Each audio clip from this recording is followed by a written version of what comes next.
Amigos నా front side అయితే మొత్తం అంతా బయ్య వివర్స్ ఉన్నాయన్నమాట. బయ్య వివర్స్ అంటే అవి బడ్స్‌లోనే ఒక ఇంజినీరింగ్ బడ్ అనొచ్చు. వాటి కన్‌స్ట్రక్షన్ మెథడ్ గాని అసలు అవి ఆ బడ్ నెస్ట్‌ని చూస్తేనే అసలు మనకి ఆశ్చర్యపోవచ్చు మనం అసలు. అవి ఉండే స్పీసీస్‌కి వాటికుండే బ్రెయిన్‌కి అవి అంత బాగా కన్‌స్ట్రక్ట్ చేస్తాయి బిల్డింగ్స్ మొత్తం అంతా, వాటి నెస్ట్ అంతా. అసలు వాటి గురించి చాలా ఫ్యాక్ట్స్ ఉన్నాయి. ముందైతే ఈ వీడియో చూడండి. వాటి నెస్ట్‌లో అయితే మనకి 2 హోల్స్ ఉంటాయి. మామూలుగా మీరు ఎక్కడ అబ్జర్వ్ చేసినా గానీ 2 హోల్స్ ఉంటాయి. అవి ఎందుకంటే స్నేక్ గానీ, ఏదైనా గానీ అటాక్ చేయడానికి వచ్చిందనుకో, ఒక్క హోల్‌లో ఎంటర్ అయిందంటే ఇంకో హోల్ నుంచి ఈజీగా తప్పించుకోవచ్చు అనే ప్లాన్‌తో అవి కన్‌స్ట్రక్ట్ చేస్తాయి. ప్లస్ ఇంకొకటేమంటే అవి ఎప్పుడు గానీ మగవి కన్‌స్ట్రక్ట్ చేస్తాయన్నమాట ఈ నెస్ట్స్ అనేటివి.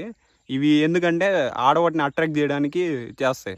నార్మల్‌గా అయితే ఇదే అనమాట సీజన్ వాటికి కన్‌స్ట్రక్ట్ జేయడానికి. దగ్గర దగ్గర ఒక్కొక్క నెస్ట్‌ని కన్‌స్ట్రక్ట్ జేయడానికి 3-4 మంత్స్ అవుతది. కాకపోతే ఏ ఫీమేల్ బర్డ్ అట్రాక్ట్ అవ్వకుండా ఉంటే గన ఆ నెస్ట్ మొత్తాన్ని మళ్ళీ స్టార్టింగ్ నుంచి మళ్ళీ కడతాయి. ఇప్పుడు కట్టిందంతా తీయేసి మళ్ళీ స్టార్టింగ్ నుంచి కడతాయి.